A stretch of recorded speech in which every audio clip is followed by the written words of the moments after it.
ओम नमः सिद्धेभ्य।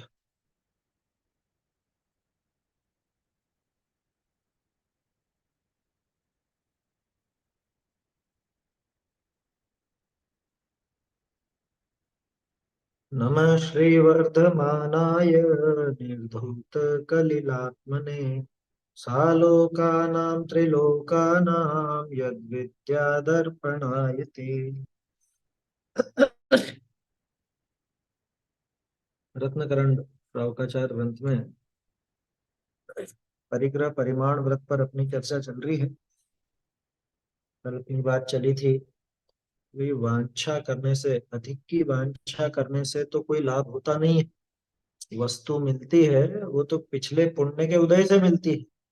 ये अपने जो जो भी वस्तुएं हैं उनसे अतिरिक्त वस्तुओं में वांछा करके, उसका उसकी इच्छा करके, उसके प्रति तीव्र कषाय करके व्यर्थ के हिंसा आदि कार्य करता है, सोचता है वस्तुएं उनसे मिलेंगी, बल्कि उससे मिलती नहीं है। उससे तो पाप ही बंधता है। कल ये पंक्ति देखी थी अपन। वांछा करने से तो और अधिक पाप कर्म का बंध ही होगा। क्या? वांछा से तो और ज्यादा पाप ही बंधेगा। परिग्रह का लाभ यानी अन्य वस्तुओं का, उस संयोग का, उसका लाभ तो अंतराय कर्म का क्षयोक्षम करने से ही होगा। मतलब अंतराय कर्म का क्षयोक्षम होगा तभी वो बाहरी वस्तुओं का संयोग मिल सकता है। क्योंकि दान, लाभ, भोग, भोग, वीर, ऐसे पांच भेद अपन अंतराय कर्म के देखते हैं। और वहां पे लाभांतराय हो तो ये खूब कलबल करे, खूब उठापटक करे ना, दुनिया भर के सब काम करने की सोचे। रुपया नहीं मिलना है तो नहीं मिले, कितनी कोशिश कर ले, वो मिलता है पिछले पुण्य के उदय से। और ये वो पाप कार्य करके सोचता है कि इससे रुपया मिले, जबकि उसका रुपये से लेना देना नहीं, संपदा का लेना देना उस पुण्य से है। ऐसी बात कल देखी थी अपन ने। एक बार श्लोक बोल लेते हैं फिर आगे की चर्चा करते हैं। निहितं वा पतितं वा सुविस्मृतं वा परस्वम विशिष्टम् न हरति यन्न च दत्ते तदकृशचौर्यादुपारमणम् चौरप्रयोग चौरार्थादान विलोप सदृश सन्मिश्रा हीनाधिक विनिमानम् पंचास्ते ये व्यतीपाता न तु परदारान् गच्छति न परान् गमयति च पापभीतेर्यत् सा परदार निवृत्ति स्वदार संतोषनामापि अन्य विवाहाकरणा नंग क्रीडा विटत्व विपुल तृष इत्वरिकागमनं च स्मरस्य पंचव्यतिचारा धन धान्यादिग्रन्थम् परिमाय ततोऽधिकेषु निःस्पृहता परिमित परिग्रह स्यादिच्छा परिमाणनामापि।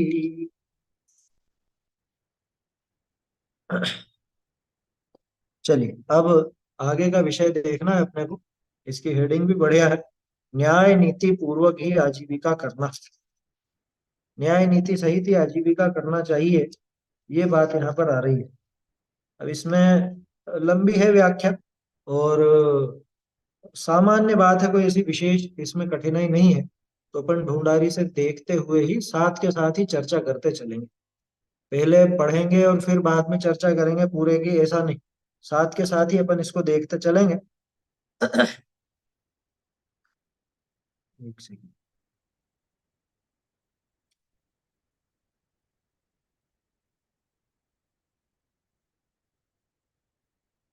हम्म, यहाँ पे,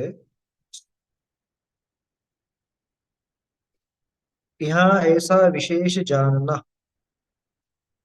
यहीं से देखो, यहाँ ऐसा विशेष जानना। फिर हाशिए में है, यद्यपि समस्त परिग्रह त्यागने योग्य है, परंतु जो गृहस्थ गृहस्थता में रही धर्म सेवन करया चाहे, सो अपने पुण्य के अनुकूल परिग्रह राखे ही। जो परिग्रह गृहस्थ के नहीं होए, तो काल दुकाल में, रोग में, वियोग में, विवाह में, मरण में परिणाम ठिकाने रहे नहीं। परिणाम बिगड़ जाए। ताते गृहस्थ धर्म की रक्षा वास्ते परिग्रह संचय करे ही। पहली बात तो क्या कहा कि भाई वैसे तो परिग्रह रखने लायक है ही नहीं, लेकिन अब गृहस्थ पने में रहकर के धर्म साधन करना चाहता है, तो इसको इसको थोड़ा परिग्रह रखना पड़ता है। क्यों रखना पड़ता है कि आगे अगर कुछ ऐसी परिस्थितियां बने, कुछ दुष्काल आ गया, मान लो जैसे भी कोरोना काल ही लग गया था, अब आपके घर पर सब खाने पीने की व्यवस्था बराबर थी, तो आपके परिणाम आकुल व्याकुल नहीं। और जिनके व्यवस्था नहीं थी बेचारे, जो रोज के रोज ही खाते थे कमाते थे, हैं? उन लोगों को तो बड़ी समस्या हो गई। हुए थे ना, बहुत बहुत तकलीफ में आ गए थे लोग बात। तो ऐसे ही यहाँ पे भाई, घर में रह करके अगर धर्म सेवन करना चाहता है तो थोड़ा बहुत अपने पुण्य के अनुकूल परिग्रह रखता है। पुण्य के अनुकूल ध्यान रखना, यहाँ पे वो परिग्रह को भला नहीं कहा जा रहा है, बल्कि ये बताया जा रहा है कि अगर गृहस्थ दशा में है तो वो परिग्रह तो रहेगा ही रहेगा, परिग्रह का संचय करेगा ही। क्योंकि उसके बिना फिर इसके रोग में, वियोग में, विवाह में, मरण में, है, वो परिणाम ठिकाने नहीं रहेंगे, वो परिणाम स्थिर नहीं रहेंगे, वहां गड़बड़ होगी, परिणाम बिगड़ जाएंगे, तो गृहस्थ धर्म की रक्षा भी नहीं हो पाएगी। तो गृहस्थ धर्म की रक्षा के लिए वो थोड़ा परिग्रह संचय करता है। पक्ष परिणामों को टिकाने का है, ना कि परिग्रह संचय का। ध्यान रखना, वो परिग्रह किस लिए कि ये इसके परिणाम बिगड़े नहीं, मौका पड़ने पर परिणाम बिगड़े नहीं, है ना। इसलिए थोड़ा बहुत वो परिग्रह के संचय की बात कही है, लेकिन लेकिन परिग्रह है तो पाप ही। ये दिमाग में रख करके चलना। देखते हैं आगे। और आजीविका को उपाय न्याय मार्ग ते करे ही, क्योंकि साधु तो परिग्रह अल्प हु राखे, तो दो लोग ते भ्रष्ट हो जाए, और गृहस्थ परिग्रह नहीं राखे तो भ्रष्ट हो जाए। देखो कैसी विचित्र बात है। यहाँ बताया भाई, वो परिग्रह का जो संचय कर भी रहा है, तो वो आजीविका का उपाय, उस परिग्रह के संचय के लिए जो आजीविका उसकी चलेगी, वो न्याय मार्ग से ही ग्रहण करे। न्याय मार्ग से, न्याय से ही परिग्रह का संचय करेगा, वो अन्याय अनीति पूर्वक नहीं। साधु थोड़ा सा भी परिग्रह रखे, ये स्पष्ट है बात बिल्कुल। साधु अगर जरा सा भी, रंच मात्र भी, तिल तुष मात्र भी, तिल तुष में तम न गण गिणनदि हथेसु, इस तरह से गाथा है अष्टपहड़। तिल तुष मात्र भी परिग्रह ग्रहण नहीं करते साधु, अगर ग्रहण करें तो भ्रष्ट हो जाए। और यहाँ ये गजब की बात है, गृहस्थ परिग्रह नहीं रखे तो भ्रष्ट हो जाए। ये सामान्य कथन है, इसको सर्वथा मत लेना। क्योंकि 11वीं प्रतिमाधारी भी गृहस्थ हैं, गृहस्थ कहलाते हैं, श्रावक कहलाते हैं, असल में गृहस्थ नहीं कहलाते। तो 11वीं प्रतिमा या उसके पहले की भी दो एक प्रतिमाएं देखो तो धीरे धीरे परिग्रह घटता ही जाता है।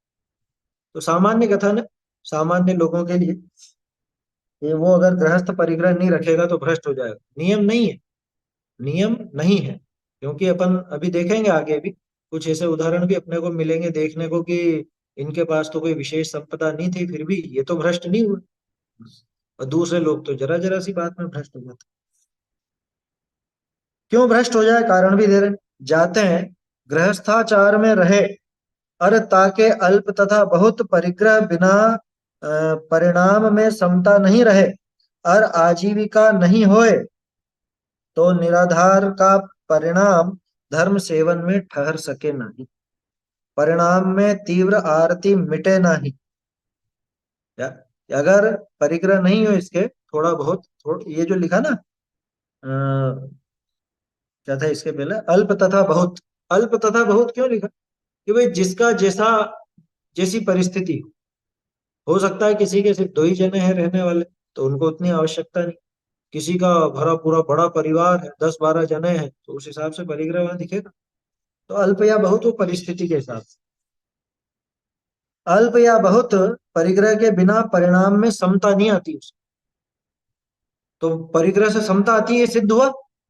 अरे परिग्रह से समता नहीं आती है, लेकिन उसको उसके अनुकूल सामग्री अगर नहीं मिले, तो हो सकता है वो उसी के संपादन में, उसको इकट्ठा करने में लगा रहेगा। फिर वो धार्मिक मतलब धर्म के प्रति उसकी बुद्धि होगी ही नहीं। समझ में आई बात? और धर्म बुद्धि नहीं रह पाएगी, फिर वहां पे गड़बड़ हो जाएगी उस। आया समझ में? ऐसी बात है यहाँ पर, ये ध्यान देना चाहिए अपने को। एक से, चलिए।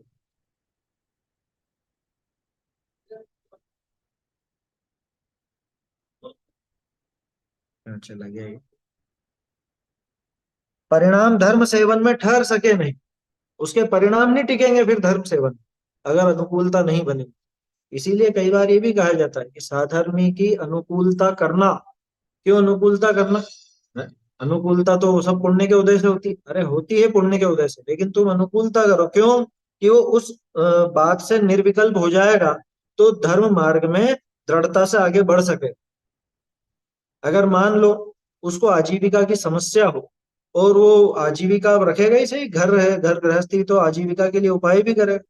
तो अगर पूरा दिन आजीविका में लगा देगा, आजीविका के वास्ते लगा देगा, तो फिर स्वयं का धर्म साधन कैसे कर पाएगा? इसलिए एक अनुकूलता का भाव रहता है गृहस्थ को, ध्यान रखना। लेकिन वो जो अनुकूलता है, संपदा है, वो है तो सब पाप ही, ये तो पहले ही दिमाग में बिठा के रख।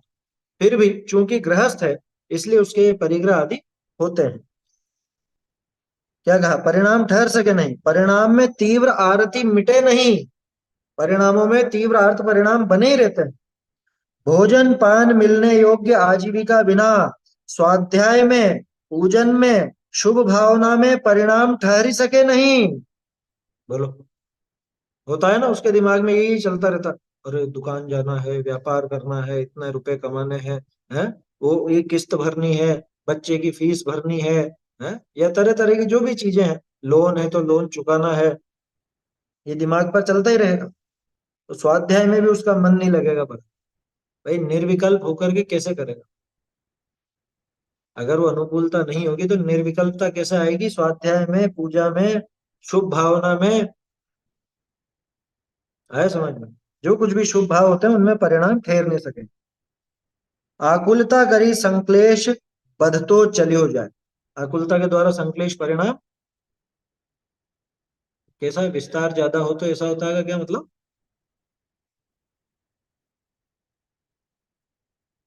आवाज नहीं आ रही आपकी, एक सेकंड।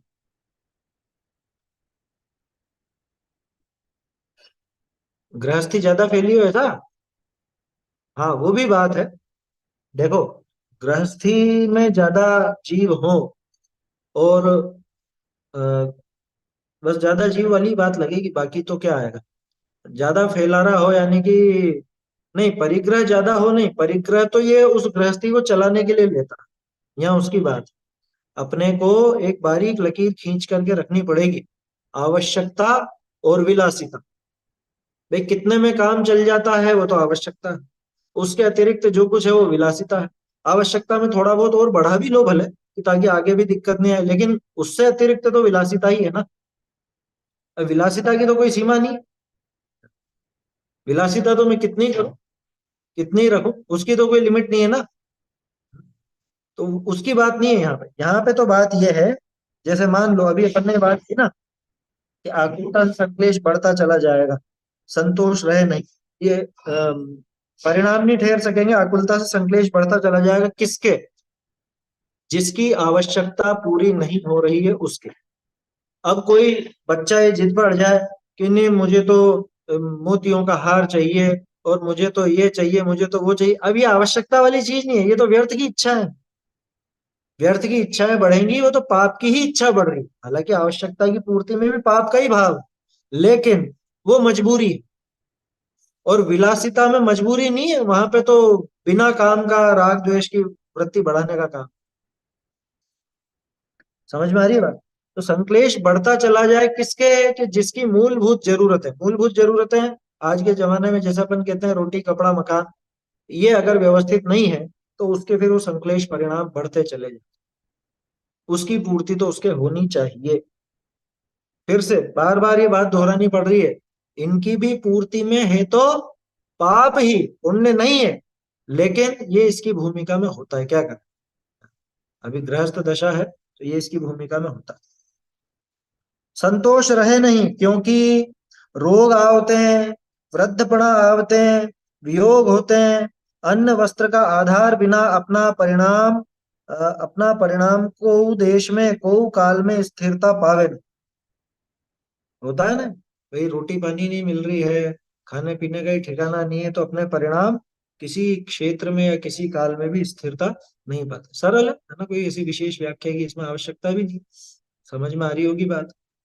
अरे आप किसी और जगह जाके भी फंस जाओ, किसी भी जगह चले जाओ किसी भी समय में, आपको अगर रहने खाने का की व्यवस्था नहीं हो पाए तो परिणाम ठहरते नहीं है ना। अरे शिविरों में आपको पता है पहले पंचकल्याणक कैसे होते थे? पहले के पंचकल्याणक होते थे कि तंबू दे देते थे बस, ज्यादा से ज्यादा। अब वहां जाके आप ठहरो, अपनी व्यवस्था खुद करो, वहीं पर बनाओ खाओ, जो करना है करो। उनकी तरफ से भोजन की भी व्यवस्था नहीं होती थी, ऐसा सुना है मैंने, मैंने तो देखा नहीं है, लेकिन पहले इस तरह के होते थे। उसके बाद फिर धीरे धीरे भोजन की व्यवस्था होने लगी। पहले तो होता था कि भोजन भी खुद को ही बनाना, उसके बाद फिर भोजन की व्यवस्था दी जाने लगी। बहुत पहले की बात है काफी, है समझ में। और अपन लोग जब से देख रहे हैं शिविरों की जो परिपाटी चली है, और आजकल जो भी अपने धार्मिक आयोजन होते हैं, उसमें ये ठहरने की भोजन की इनकी सब उत्तम व्यवस्था क्यों की जाती है? कि भाई इन चीजों से आप निर्विकल्प हो जाओ, इन चीजों से निर्विकल्प होकर के आप धर्म के अभ्यास में लगो, आप स्वाध्याय करो, पूजा करो, भक्ति करो, जो जो भी धार्मिक आयोजन है उसमें लगे रहो, यही आशय रहता है आयोजकों का, है ना। अब लेकिन आवश्यकता जितना तो ठीक है, अब वो विलासिता के स्तर पर जा पहुंचा कि हमको तो रुकने के लिए भी 5 स्टार चाहिए, है 5 स्टार होटलों में रुकाइए, और भोजन भी है 50 तरह के पकवान बनने चाहिए। वो विलासिता हो, एक सामान्य शुद्ध भोजन हो, और रुकने की ठीक ठाक व्यवस्था हो, जिसमें आपको सर्दी गर्मी बारिश की बाधा ना आए, इतनी हो। अब उससे ज्यादा तो फिर तो विलासिता की श्रेणी में ही आ जाता। तो कहने का अर्थ यह है कि अगर इसको अन्न वस्त्र आदि का आधार नहीं हो, तो इसके परिणाम किसी देश काल में स्थिरता नहीं पाते। इसलिए भोजन पानी रहना खाना मतलब ये इन चीजों की एक सामान्य व्यवस्था, जो बेसिक जरूरतें कहलाती, ये तो होनी ही चाहिए। देह की रक्षा आजीविका बिना नहीं, देह बिना अणुव्रत शील संयम काहेते होए, याते अपना पुण्य की अनुकूलता और उद्यम सामर्थ्य सहाय साधन आदिक देश काल के योग्य विचारी न्याय मार्ग ते आजीविका करी धर्म सेवन करो। अरे देखो देखो, आजीविका करने का लिखा है, आजीविका करने का नहीं लिखा है, आजीविका करके धर्म सेवन करो ये लिखा है। क्योंकि उस आजीविका के बिना तुम्हारे परिणाम स्थिर नहीं हो रहे, तो तुम आजीविका करो, ये कहा गया। ध्यान रखना, अपने धर्म ग्रंथों में आजीविका करने का उपदेश नहीं मिलेगा। आजीविका करने का पक्ष क्यों लिया गया है? कि भाई इसके बिना इसके परिणाम टिक नहीं रहे, तो परिणामों की स्थिरता के लिए आजीविका चाहिए। तो कह भी दिया ना, देह की रक्षा आजीविका के बिना नहीं हो सकेगी, परिणाम स्थिरता नहीं पा सके। देह की रक्षा माने, भाई देह की रक्षा, शरीर की रक्षा किससे होती है? भोजन से, वस्त्र से, रहने के लिए घर वगैरह से, वही रोटी कपड़ा मकान। तो ये जो मूलभूत जरूरतें हैं, इनकी इनका साधन आजीविका के बिना नहीं हो सकता। और अगर शरीर नहीं है, शरीर नहीं रहेगा, शरीर शरीर नहीं रहेगा मतलब शरीर स्वस्थ नहीं रहे, शरीर को अनुकूलता नहीं रहे, तो अणुव्रत शील संयम काहेते होए। मुनिराज भी ले तप बढ़ावन हेत, नहीं तन पोषते तजी रसन को। बोलो, मुनिराज भी तो आहार लेते हैं। ध्यान रखना, मुनिराज और श्रावक में तुलना नहीं की जा रही है। बात ये कही जा रही है कि मुनिराज भी ये बात जानते हैं कि अगर शरीर की स्थिति सही नहीं रही, तो धर्म साधन में समस्या खड़ी हो सकती। अगर शरीर को बराबर उसका पोषण नहीं मिला, मतलब ठीक है थोड़ा बहुत, ऐसा भी नहीं कि बहुत ज्यादा कर रहे हैं और उससे चर्बी बढ़ती जा रही है, ऐसा नहीं, लेकिन एक सामान्य सामान्य जिससे शरीर टिका रहे, ऐसा तो मुनिराज भी ग्रहण करते। तो श्रावक को उनसे ज्यादा की जरूरत पड़ती, क्योंकि वो गृहस्थ। आया समझ में? तो देह की रक्षा आजीविका के बिना नहीं हो सकती, और देह के बिना अणुव्रत शील संयम काहेते होए। अरे अन्य मतों में तो शरीर माध्यम खलु धर्म साधनम इतना तक लिख दिया कि शरीर धर्म का साधन। हालांकि अपने यहाँ शरीर को धर्म का साधन नहीं बताता, लेकिन शरीर में अगर प्रतिकूलता हो, शरीर का बराबर पोषण नहीं हो, तो बाधा जरूर खड़ी हो जाती। अपने यहाँ शरीर धर्म का साधन तो नहीं कहा, लेकिन शरीर की शारीरिक प्रतिकूलता में धर्म साधन में दिक्कत पैदा होती है, ये तो मानते हैं ना। तो देह के बिना अणुव्रत शील संयम काहेते हैं, याते हैं इसलिए अपना पुण्य की अनुकूलता। अब देखना व्यापार कैसा करना, आजीविका कैसी करना, इसलिए अपने पुण्य की अनुकूलता।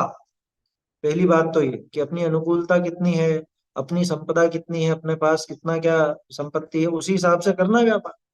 यहाँ तो मतलब समझ लीजिए कि ज्यादा संपत्ति नहीं और करोड़ों का व्यापार करने की सोचे। हाँ? या जैसे खुद के पास थोड़ा बहुत भी धन नहीं हो आगे के लिए कि मैं मुझे तो हीरे जवाहरात का व्यापारी बनना है। अरे बनना है तो पहले अपने पुण्य का उदय भी देख ले, अपनी संपदा कितनी क्या है वो भी देख ले। अपने पुण्य की अनुकूलता, अनुकूलता में बहुत सारी बातें आएंगी, सिर्फ रुपया पैसा ही नहीं। पारिवारिक अनुकूलता कि भाई घर में घर को संभालने वाला ही अकेला व्यक्ति है, और यही कहे कि मैं तो विदेश जाके नौकरी करूं, तो यहाँ छोटे छोटे बच्चों को कौन संभालेगा? हाँ? तो वो परिवार की अनुकूलता भी देखनी पड़ेगी। बूढ़े माँ बाप हैं, उनका ध्यान रखने वाला कोई है नहीं, अब ये छोड़ करके चला जाए तो कैसे क्या काम बने।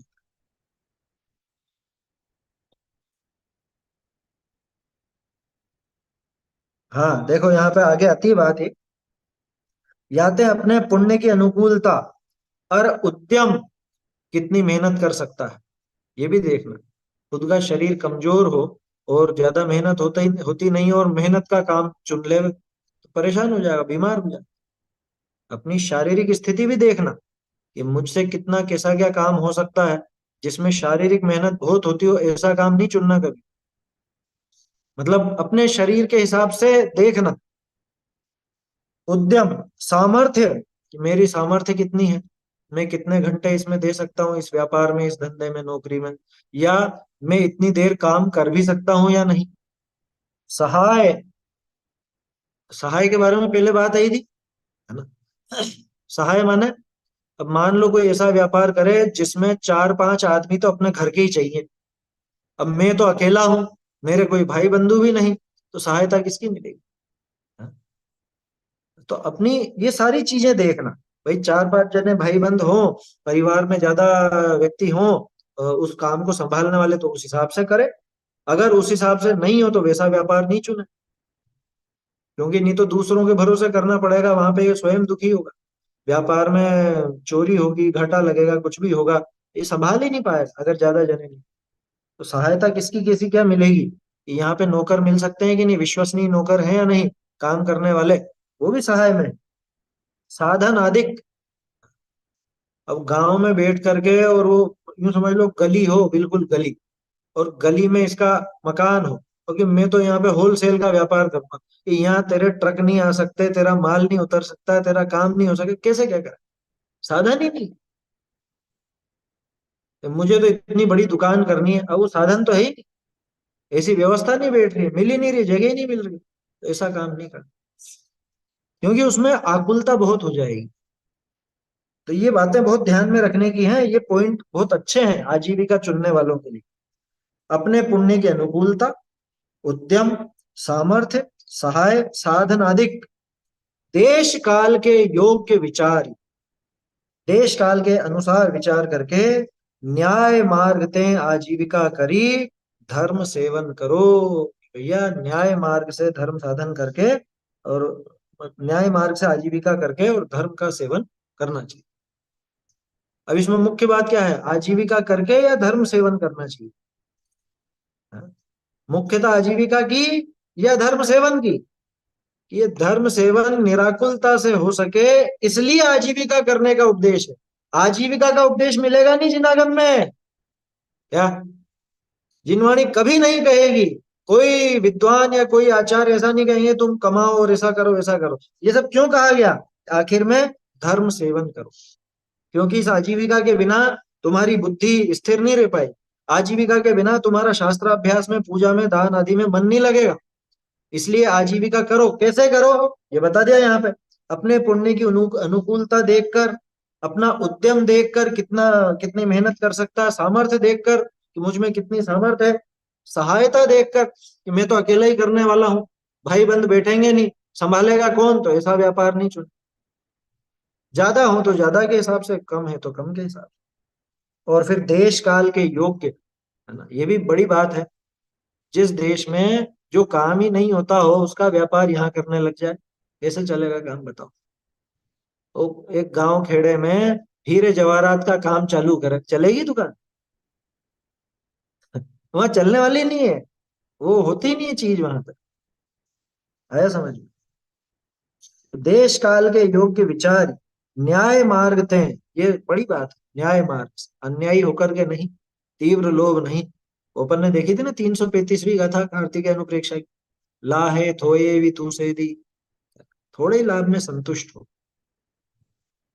अधिक लोभ ना हो उसको। ऐसे धर्म सेवन करो। अहिंसा तें, सत्य प्रवृत्ति तें, अदत्त पर के धन का त्याग करी, आपको जगत के लोकनि के विश्वास आवने योग्य पात्र बनाओ। ये लोग भरोसा करें ऐसा बनाओ स्वयं को, किसके लिए, ठगने के लिए? हैं? कि लोग मेरा विश्वास कर ले में तो बाद में फिर तो बस। अरे ऐसे नहीं, अपना ही जीवन न्याय नीति पूर्वक चले, अपने ही जीवन में कोई ऐसी विपरीतता ना हो, अपने को देख करके कोई ये नहीं कहे कि जैन व्यापारी तो ऐसा होता है, कोई ऐसी बुराई नहीं करे मतलब। आया समझ में? लिखा ना है, अहिंसा से काम ऐसा करना जो अहिंसक हो, सत्य प्रवृत्ति दें, झूठ बोल करके व्यापार नहीं कर, अदत्त पर के धन का त्याग करके, दूसरे ने नहीं दिया हो, वो देखा अपन ने चोरी के प्रकरण में खूब देखा है किस किस तरह से वो चोरी होती है। उस सब का त्याग करके स्वयं को जगत के लोकनि का विश्वास आवने योग्य पात्र बने, कि सब लोग विश्वास करें, मतलब उदाहरण दें कि अरे ईमानदार व्यापारी तो इनके जैसा होता है, ये हैं पक्के ईमानदार, इनके यहाँ पे कोई समस्या नहीं, जो बात हो गई सो बिल्कुल फिक्स है, उसमें गड़बड़ नहीं कर।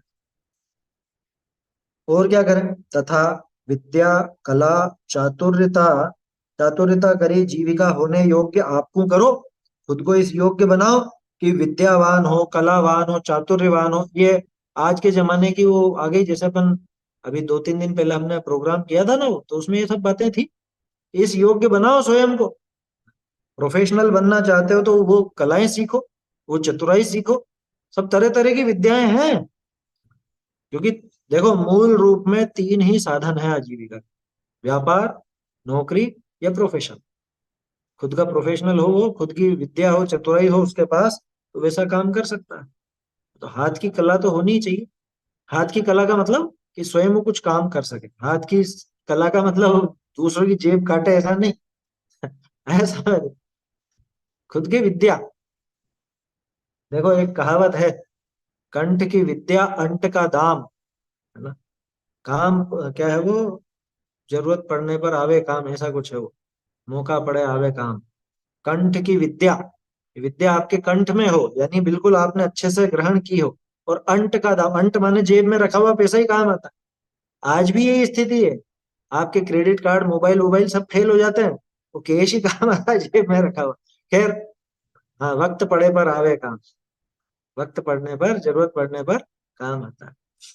खैर वो दूसरी बात है, कंठ की विद्या पे बात है अपनी तो। ये विद्या कला चतुराई इनके द्वारा आजीविका होने योग्य आपको करो, यानी ऐसी चीजें सीखो। देखो देखो ये कह रहे हैं आजीविका के लायक सीखो, हैं? आप तो बस शास्त्राभ्यास की बात करते हो। अरे भैया, ये भी इसलिए कह रहे हैं कि आजीविका इसकी ठीक ठाक हो जाएगी तो धर्म साधन में शिथिल नहीं होगा, इसके परिणाम नहीं बिगड़ेंगे। यही तो कह रहे हैं, मुख्य रूप से यही तो बात बताई कि कैसे भी करके अपने परिणाम सुधारने का उपाय करो। देखिए इसमें ये जो हस्तलिखित है, प्रकाशित है, इसके अंदर एक जगह यहाँ पे सुधार था, वो रह गया अपना। 105 पेज पे नीचे ही नीचे, नीचे से दूसरी पंक्ति, संतोष नहीं हो पाएगा, ये लिखा है ना, संतोष नहीं हो पाएगा, फिर खड़ी पाई लग गई है, तो खड़ी पाई हटा के क्योंकि लिख लीजिए बस, क्योंकि संक्लेश बढ़ता जाएगा, संतोष नहीं हो पाएगा क्योंकि, रोग आने पर फिर वो बात जुड़ जाएगी, क्योंकि बैठता है। बोलिए।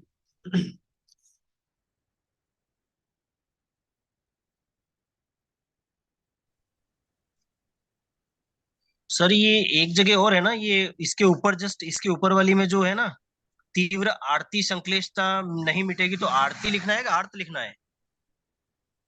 मूल शब्द तो जैसे आरती चलता है। या हिंदी के हिसाब से क्या करें फिर? यही रहने दें? हाँ, वो आर्त है। हाँ, अगर आपको कंफ्यूजन हो रहा है तो ई की मात्रा हटा लीजिए। बराबर। ई की मात्रा हटा लेंगे तो बन जाएगा वो आर्त संश्लेष परिणाम। वैसे आरती शब्द भी है ना। तो अच्छा। वो जरूरत तो नहीं, लेकिन अब वो कंफ्यूजन हो तो ई की मात्रा हटा ली, नहीं तो कोई उसको आरती समझ लेगा तो चक्कर पड़ेगा, है ना। हम्म। चलिए, तो स्वयं को इस योग्य बनाओ कि आजीविका कर सके। पछे, अब इसके बाद क्या होगा कि जब आप इस योग्य बना लोगे स्वयं को, पछे लाभांतराय का क्षयोक्षम प्रमाण लाभ अलाभ अल्प लाभ होए, ताही में संतोष करो। कितनी गजब की बात कह दी। पहले तो स्वयं को इस योग्य बना लो कि जिसमें एक तो अगर व्यापार कर रहे हो तो न्याय नीति पूर्वक करो, दूसरे लोग भी आपका भरोसा करें ऐसा बनाओ। अथवा दूसरा काम करना है तो विद्या कला चतुराई इत्यादि द्वारा स्वयं को आजीविका योग्य बनाओ। बना लिया। अब योग्यता होने मात्र से धन नहीं आता। अब फिर उसके बाद जितना भी आपको मिले, चाहे लाभ हो, चाहे अलाभ हो, चाहे अल्प लाभ हो, फिर उसमें संतोष धारण करो। ये मुख्य बात है। ये मुख्य बात है। लाहे थोए भी तू से दी। ये थोड़ा भी लाभ हो तो संतोष धारण करो। ज्यादा मिल जाए तो भी संतोष रखो, उसमें घमंड नहीं करना। ज्यादा मिल गया तो साधर्मी की सहायता करना, दान आदि देना। भाई मेरी तो पूर्ति हो रही है ना। अब मेरी पूर्ति हो रही है, उसके बाद फिर इकट्ठा कर करके क्या चौकीदारी करूं मैं जिंदगी भर उसकी? अधिकांश की स्थिति यही है। इकट्ठा करते जाते हैं, क्या करते हैं, भोगते भी नहीं। खुद नहीं भोगते, न दान देते हैं, छुपा के रखते हैं, चौकीदारी करते करते मर जाते। क्या किया इसने? और बड़े घमंड में रहते हैं, हमने इतना कमाया इतना कमाया। अरे कमाया तो क्या हुआ पता? कर क्या लिया तूने कमा करके? न तो खुद भोगा, न दूसरे को दान दिया, न धर्म की वृद्धि में तूने सहायता की। फिर लाभ क्या आया? वो उस पैसे का काम क्या हुआ मतलब? वो पैसा किस काम आया? किसी काम नहीं आया। मतलब सुमेरु के नीचे जैसे वो भरी हुई है ना, रत्न वगैरह सब रखे हुए हैं वहां पे, वो किसी काम नहीं आते। सही है, दान भोग में ना लगे निश्चय होए विनाश। तीन ही तो गति है, दान भोग और नाश। कोई भी संपदा कोई भी वस्तु है, उसकी तीन ही गति, चौथी गति है ही नहीं। दान भोग या नाश, या तो आप भोग लो उसको, दान दे दो, और ये दोनों नहीं हुआ तो नष्ट होनी हो। नष्ट होने का मतलब आपका संयोग छूटने वाला, वस्तु नष्ट नहीं होती। या तो आप निपट जाओगे या फिर वो वस्तु निपट जाएगी। दोनों में से एक काम होता है। देखो, ये बहुत बढ़िया बात है। पीछे, यानी बाद में लाभांतराय का क्षयोक्षम प्रमाण लाभ अलाभ अल्प लाभ होए, ताही में संतोष करो। भाई उसने उसमें संतुष्ट रहना। क्या? और कुटुंब का पोषण, देह का पोषण, पुण्य का उदयते लाभ भय, पुण्य का उदयते लाभ भया, तिस प्रमाण करो। ये बहुत बड़ी बात है। आज के लोग ये चीज भूल गए, दिमाग खराब हो चुका है लोग। क्या लिखा है? कुटुंब का पोषण, देह का पोषण, पुण्य के उदय से लाभ हुआ उस प्रमाण करो। क्या मतलब?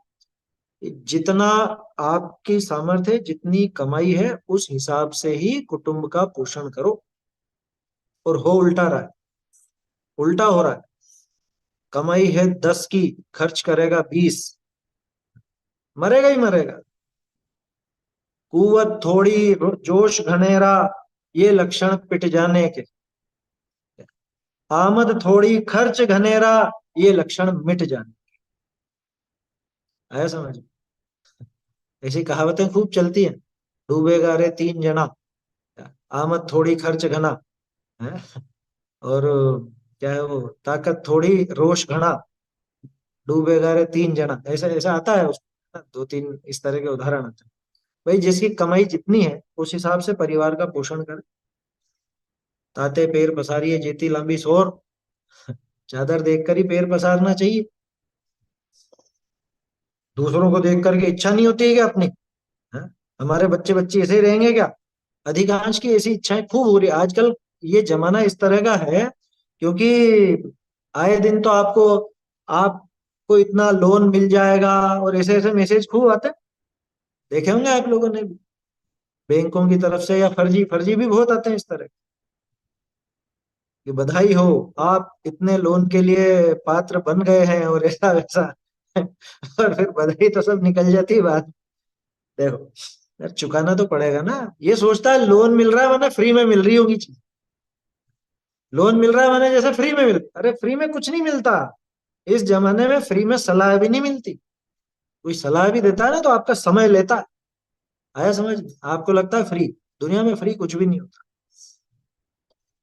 कुटुंब का पोषण, देह का पोषण, पुण्य का उदय ते लाभ भया तिस प्रमाण करो। भाई पुण्योदय से जितनी संपदा मिली है उस अनुसार ही कुटुंब का, शरीर का, इनका पोषण करना, ज्यादा नहीं करना। आया समझ में? क्यों ज्यादा करेंगे तो क्या दिक्कत है? अरे तुम आगे परेशान हो जाओगे, व्यर्थ में अकुल व्याकुल होगे। पहले जो बात चल रही थी, ऋणवान मति हो, कितनी बड़ी बात आई है। ये अंडरलाइन करने की है आज के जमाने में, क्योंकि ये चारवाक युग चल रहा है। ऋण लेकर घी पियो, जब तक जियो सुख से जियो। करना क्या है, इस बैंक से क्रेडिट पर ले लेंगे पैसा, फिर ये नहीं चुका पाए दूसरी जगह से ले लेंगे, तीसरी जगह से ले लेंगे। हालांकि वो भी सब होशियार हो गया आजकल। आजकल वो क्या चलता है, सिबिल सिबिल स्कोर। वो आप अगर ढंग से चुका नहीं पाते हो तो फिर दूसरी जगह से भी नहीं मिल पाता। लेकिन है ना, लोगों की बुद्धि ऐसी ही चलती है थोड़ी सी। उधार ले लेकर के काम करते हैं, मकान उधारी पे बन जाते हैं, कार उधारी पे आ जाती।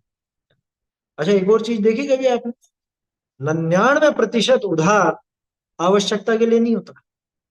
आवश्यकता के लिए नहीं होता, विलासिता के लिए ही होता है। और उसमें निपट जाते हैं लोग बाग, बर्बाद हो जाते हैं। शादी करनी है साहब, शादी करनी है, आलीशान शादी करेंगे बिल्कुल, दुनिया को दिखा देंगे। कैसे दिखा देंगे? उधार ले लेकर। 50-50 लाख रुपए की शादी करेंगे उधार लेकर के, मर जाते हैं। ऐसा व्यक्ति डूबेगा नहीं तो क्या होगा बताओ? अरे लोग मृत्यु भोज करते थे उसके लिए उधार ले लेते थे, क्योंकि उसमें भी दिखावा बहुत है। समझ में ही बात? तो एक प्रेमचंद की कहानी है मृत्यु भोज नाम से, उसमें तो गजब का व्यंग्य, अगर आपने पढ़ी हो तो। उसमें वो बेचारी बर्बाद हो जाती है, उसका पति मर जाता है, और वो पंच पंच जो है, पंचायत समाज की दुर्दशा दिखाई है उसमें। समाज वाले जोड़ देते हैं, नहीं नहीं करना पड़ेगा, इसके बिना तो कैसे समाज में रहोगे, ये तो रीति है। अब वो रीति है, उसके पास पैसा नहीं है कुछ भी, उधार लेकर के करती, उन्हीं पंचों से उधार लेती है, और धीरे धीरे वही उसको लूट खसोट खत्म कर देते, बर्बाद हो जाती। सही है ये कहावत, a man in debt is a man half dead. हाँ, कर्ज में डूबा हुआ आदमी तो आधा मरा हुआ यूं ही। क्या कहते थे राजचंद्र जी? करज, करज, खोटी धूल, कर, ज, कर यानी हाथ, ज यानी यम, यम का हाथ है।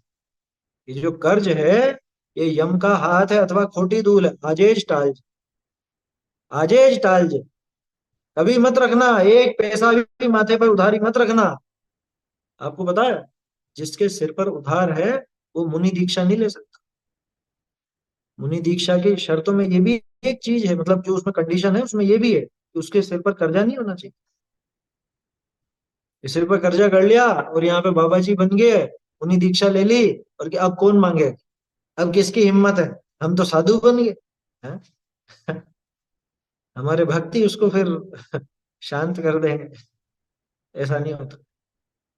मुनि बना बहुत ऊंचा पद है, उसमें कभी कोई ऐसा जीव कि जिसके सिर पर कर्जा हो, वो वो नहीं ले सकता दीक्षा। कर्जा रखना ही नहीं, बिल्कुल भी नहीं रखना। कर्जा लेकर व्यापार नहीं करना, कर्जा लेकर के विलासिता के साधन नहीं जुटाना, कभी नहीं। समझ में ही बात? आज तो जो जाल चल चुका है ना, पूरा जाल फैला हुआ है, क्रेडिट कार्ड और दुनिया भर की तमाम चीजें। ये सोचता अरे इसमें फायदा है, इसमें फायदा। फायदा क्या है? तुम्हारा उपयोग और समय उसमें भ्रष्ट हो रहा है। किस बात का फायदा है विशेष?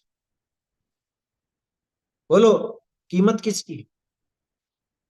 कीमत उस पैसे की है या समय की? ये मूर्ख अपना समय और उपयोग भ्रष्ट होता हुआ देख करके ये नहीं सोचता कि मैं इसमें खप रहा हूं, मैं इसमें क्या बोलते हैं उसको, कि ये इसके अंदर बर्बाद हो रहा है, इसका समय बर्बाद हो रहा है, उपयोग बर्बाद हो रहा है, और ये सोचता है कि मैंने तो इतने बचा लिए, इतने रुपए बचा लिए। क्या बचा लिए? उसके पीछे जो इतनी दंड फंद की और इतना विकल्प खड़ा किया, उसकी कोई कीमत नहीं। हम्म? अपने समय की कीमत मालूम नहीं है उसको। विचार करना चाहिए। भाई, कुटुंब का पोषण, देह का पोषण, पुण्य का उदय ते लाभ भया तिस प्रमाण करो, ऋणवान मत हो। ऋण हुआ पछे समस्त क्या लिखा, ऋण हुआ पछे समस्त धीरज प्रतीति का अभाव हो जाएगा। रह छूट गया, यहाँ पे धीरज लिखा है।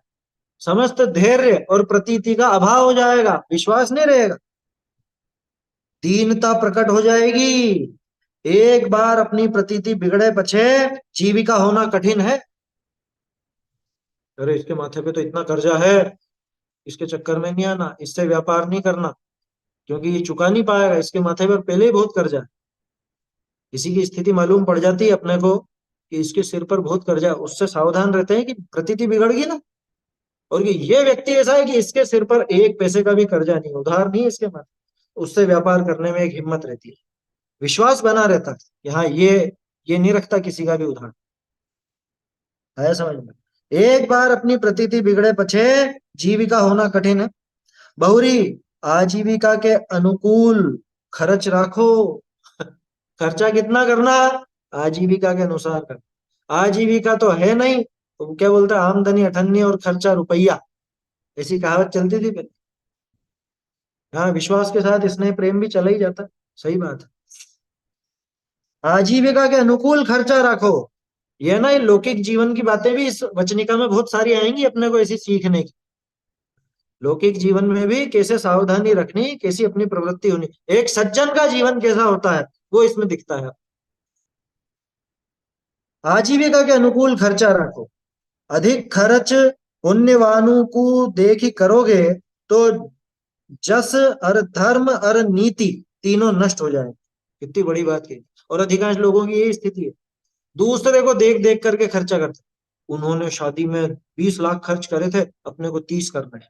अरे उन्होंने 30 करे थे, अपन अगर 25 तक भी नहीं करेंगे तो फिर लोग अपने को क्या समझेंगे? ये खोटी रीतियां हैं, ये व्यर्थ का जो दिखावा और ये सब है ना, ये खोटी रीतियां हैं। बताओ क्यों है खोटी रीतियां? क्योंकि उसको देख करके गरीब का मरण होता है। गरीब का मरण समझ गए? गरीब का मरण कैसे होता है? अब गरीब के पास अब वो पैसा तो है नहीं, लेकिन दूसरों को देख देख करके कि अपनी नाक नीची नहीं हो जाए समाज में, तो नाक नीची नहीं हो जाए इस चक्कर में उधार लेकर के भी वो काम करते, और फिर डूब जाता है। समझ में आ रही है बात? अधिक खर्च पुण्यवानों को देख ही करोगे। अगर पुण्यवान जीवों को, और उसके पास कितनी बड़ी शानदार गाड़ी है? हमारे पास तो एक खटारा, अपन भी एक ऐसी गाड़ी ले। वो बच्चे बच्ची करेंगे, वो पत्नी करेगी कि देखो देखो उनके पास तो ऐसी और तुमने तो ये ला रखी। अरे भैया, वो उस व्यक्ति के पास ज्यादा संपदा है तो वो कर सकता है, अपनी वैसी नहीं है, तो अपन क्यों व्यर्थ के इन खर्चों में पड़े? और अपना काम इसमें चल तो रहा है, ऐसा तो है नहीं कि काम नहीं चल रहा है। अधिक खर्च पुण्यवानों को देख ही करोगे तो जस, यश भी जाएगा, धर्म भी जाएगा और नीति भी जाएगी, तीनों नष्ट हो जाएंगे। कि कैसे जाएगा? यश तो इसलिए जाएगा कि जब माथे पर उधार होगा तो आपका यश तो यूं भी घटना चाहिए। जिसके सिर पर उधार है, कर्जा है, उसको कौन भला करे? धर्म क्यों जाएगा? क्योंकि आप उस कर्जे को चुकाने में ही उपयोग लगाए रखोगे, धर्म की बात गले नहीं उतरेगी। नीति क्यों जाएगी? क्योंकि जब लालसाएं बढ़ती हैं, लालसाएं बढ़ती हैं तो वहां पे फिर न्याय नीति से फर्क नहीं पड़ता, वह अन्यायपूर्ण आचरण भी करने लगे, अनीतिपूर्ण आचरण भी करने लगे, ऐसी खोटी आदत हो जाती, तीनों नष्ट हो जाएंगे। और अन्य पुण्यवानों का खर्च देख ही बराबरी करोगे तो दरिद्री होए दो लोग ते भ्रष्ट हो जाओगे।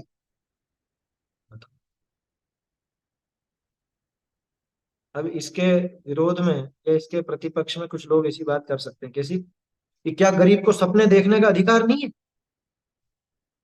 हैं? गरीब सपना भी नहीं देख, अरे देखो ना भैया, लेकिन हकीकत से रूबरू रहो।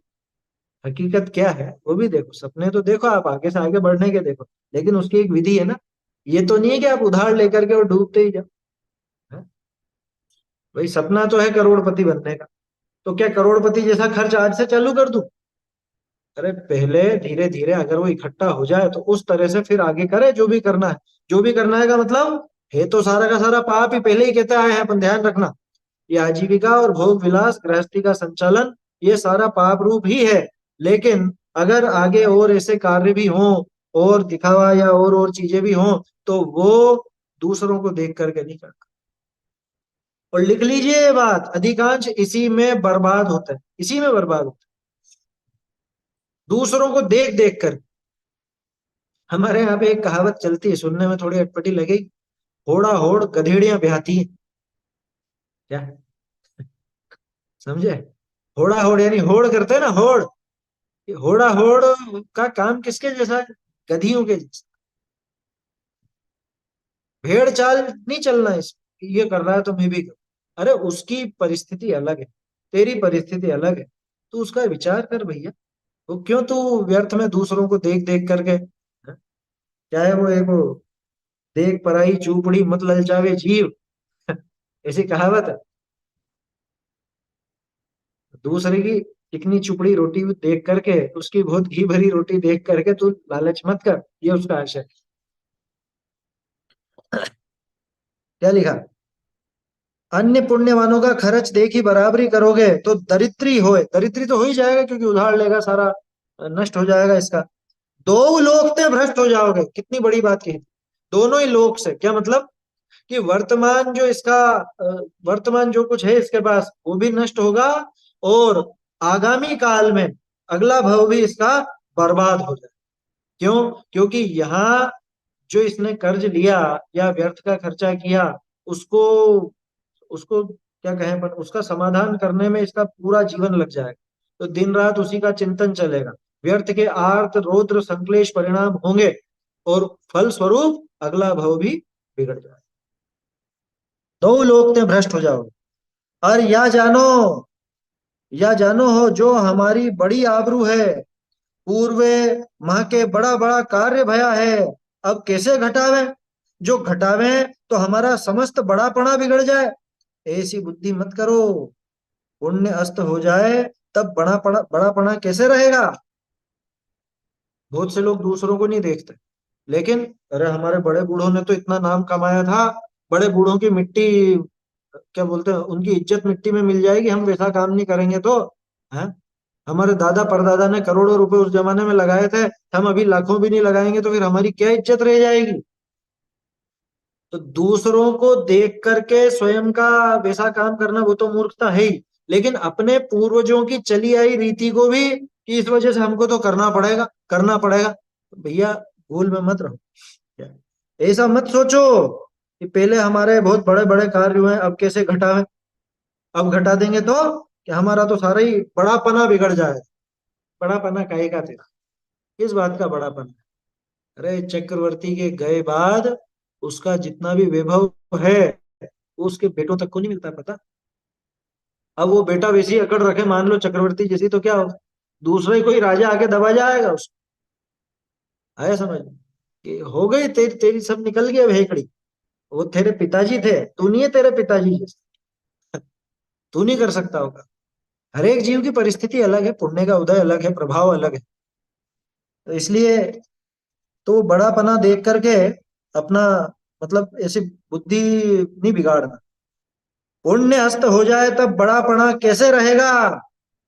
अब बड़ापना तो साच संतोष धारण शील करी, विनय करी, दीनता रहित पना करी, इंद्रियनी के विषयनी की चाह घटावने करी है। बड़ापना किससे होता है? इस मूर्ख ने किससे समझा कि हमारे बाप दादा जैसा खर्चा करते थे वैसा ही हम खर्चा करें तो बड़ापना रहे? अरे पागल, बड़ापना तो सच्चाई से है, बड़ापना तो संतोष से है कि हाँ ये व्यक्ति सच बोलता है, तो अपना आप तेरा बड़प्पन। ये व्यक्ति संतोषी है, संतोष धारण करता है, अपने आप बड़ापना होगा। तू शीलवान बना रहेगा तो बड़ापना रहेगा। दीनता रहित तेरी वृत्ति रहेगी, तू दीनहीनता नहीं दिखाएगा तो तेरा बड़ापना रहेगा। इंद्रियों की, विषयों की चाह घटाने से बड़ापना। ये अंडरलाइन कर लीजिए लाइन। बड़ापना किससे? इससे बड़ापन रहता है। अच्छा, ये इन्होंने बड़प्पन बड़प्पन लिखा है, ये गलत प्रयोग है, वो बड़प्पन होता है। या तो बड़ापना हो या बड़प्पन। ये आपके छपी हुई पुस्तक में बड़प्पन लिखा है। चलिए आगे देखते हैं। तो बड़ापना किससे? ये यहाँ पे साइड में निशान लगा लीजिए, लिख लीजिए। तो बड़ापना तो इससे।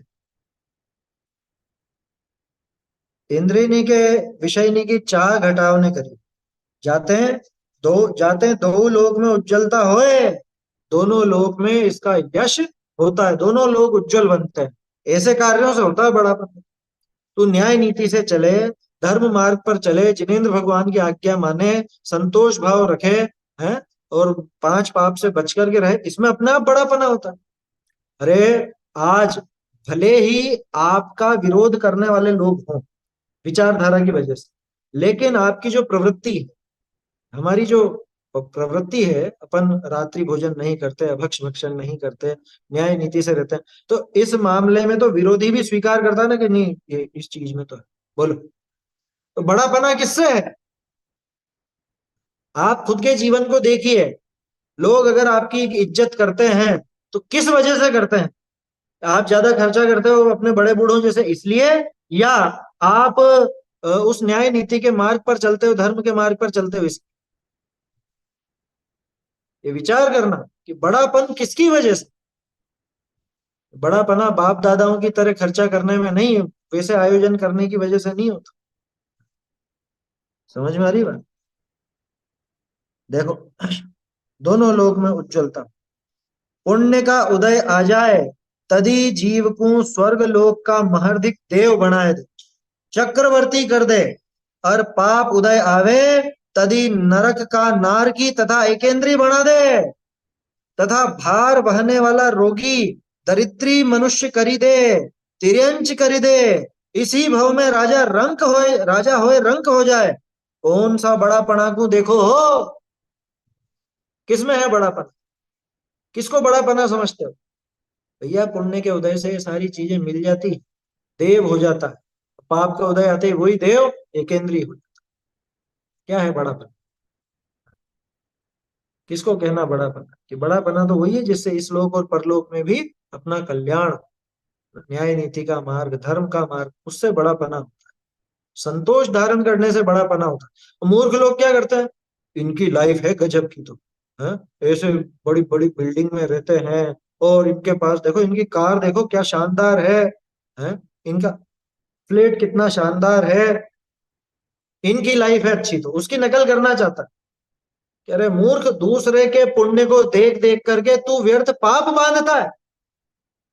ये बात समझ में आई? देखता है दूसरे के पुण्य को, और दूसरे के पुण्य साधन को नहीं देखता। उसने वो कैसे पुण्य का साधन किया वो नहीं देखता, क्या देखता है? पुण्य के उदय को देखता है, और उसे देख देख करके ये व्यर्थ का पाप बांधता है। आपको पता है विस्मय नाम का एक अतिचार, अभी पढ़ेंगे अपन आगे। परिग्रह परिमाण व्रत का अतिचार है विस्मय। विस्मय क्या चीज है? दूसरे की संपदा को देखकर आश्चर्यचकित होना है। और आश्चर्यचकित क्यों होना? और ऐसी होनी चाहिए, ऐसी गाड़ी होनी चाहिए, ऐसा बंगला होना चाहिए, ऐसी ऐसी जो भी है आभूषण होने चाहिए, कपड़े होने चाहिए। बोलो ये क्या है? ये इसकी मूर्खता है। ये जो चाहिए चाहिए चाहिए का भाव है, इसमें तो कल भी तो बात की थी अपन ने, उस वांछा से तो पाप ही बंधता, उससे पुण्य तक नहीं बंधता। अब बड़ापना किससे समझता है? कितना बड़ा मूर्ख है, हैं? वो रुपए पैसे को देख करके उससे बड़ा समझता है, या उस खर्चे को देख करके बड़ा समझता है। कभी कोई जीव उससे बड़ा होता ही नहीं। क्यों? क्योंकि पुण्य के उदय में मिली हुई सामग्री हो, तो उसमें उस चेतन का कोई काम नहीं। अरे धनादि संयोग पुण्य के उदय जन्य सामान है, इनके संपादन में चेतन का न तनिक एहसान है। आया समझ? एक अथक श्रम करता लेकिन भूखा सोता रात है, और मोतियों के करंड में होता कहीं प्रभात है। श्रम का विधि का यही विधान, न इसमें श्रम का नाम निशान भी, जिससे तड़क तड़क गिर पड़ती कर्मों की संतान भी। बाबू जी की कविता है ना भाई। अब वो उसमें किस पर तुझे क्या बड़ापना नजर आता है? कौन सा बड़ापना को देखो हो, और अपने, ये तो हो गया ना मेरे ख्याल से, इस बड़ेपन को देखते हो। चलिए समय तो हो गया अपना, ये दो लाइन और है इसमें है ना, ये वाली पढ़ लेते हैं फिर समाप्त करते हैं। और अपने धन तो अल्प, और अभिमानी होए बहुत धन का खर्च करोगे, तो दरिद्री ऋणवान दीन होए समस्त ते नीचे हो जाओगे। फिर काई का बड़ापना रहेगा? घमंड से ऐसा कि नहीं नहीं हमको ऐसा करना होता है ना, बहुत से क्या करते हैं, होश तो निकालेंगे अपनी, होश तो निकालेंगे। होश समझते हो? एक ऐसा अंदर में ऐसा उल्लास रहता है, ऐसा उल्लास रहता है क्या। अब यहाँ तो खाने पीने के ठिकाने नहीं हो कि नहीं बेटे की शादी करूंगा तो सब पूरा गांव देखे ऐसी करूंगा, उधार ले लेकर के मर जाता है वो। पूरी जिंदगी उधार चुकाने में लग जाती है उसकी, पूरी जिंदगी। ये है वो बात। अपने धन तो अल्प, और अभिमानी होए बहुत धन का खर्च करोगे। अपनी अ, जो साधन है साधन से ज्यादा का खर्चा करोगे, तो दरिद्री हो जाओगे, ऋणवान दीन होकर के अपने आप ही सबसे नीचे हो जाओगे। काहे का बड़ा पना रहा बताओ? जिस बड़े पने के लिए इसने इतना खर्चा किया, जिस बड़े पने के लिए इतना पाप कमाया, उससे तो नीचे ही हो गया ये, ऊंचा कहाँ रहा फिर। लोग बाग आएंगे ना, लोगों को बुला भी लेगा, तो वो खा पी के और छुट्टी, अगले दिन नया कार्यक्रम। कोई तारीफ तक नहीं करने वाला, काहे का बड़ापन। तो ये कि गांव को दिखाएंगे, पूरा गांव देखने आ गया, पूरा गांव देखने लग गया, ऐसी शादी करी ऐसी शादी करी। अगले दिन से जिन जिन से उधार लिया है वो माथे पर आकर के बैठेंगे कि पैसा निकाल, और फिर भागा भागा फिरेगा, बहाने बनाता रहेगा, रिश्तेदारों से रिश्ते बिगड़ जाएंगे उस चक्कर। तो निंदिता को प्राप्त होए आर्त ध्यान ते दुर्गति के पात्र हो जाओगे। ऐसा खोटा काम नहीं करना, है ना। यही समाप्त करते हैं, ये पैराग्राफ यहाँ पे हो गया। असल में तो ये जो लाइन लिखी है ना, ये इसके साथ जुड़ती, लेकिन ठीक है उन्होंने पैराग्राफ बनाने के हिसाब से अलग अलग कर दिए। तो यहाँ तक देखा अपन ने, आगे का विषय कल देखें। छंद बोल लेते हैं एक बार।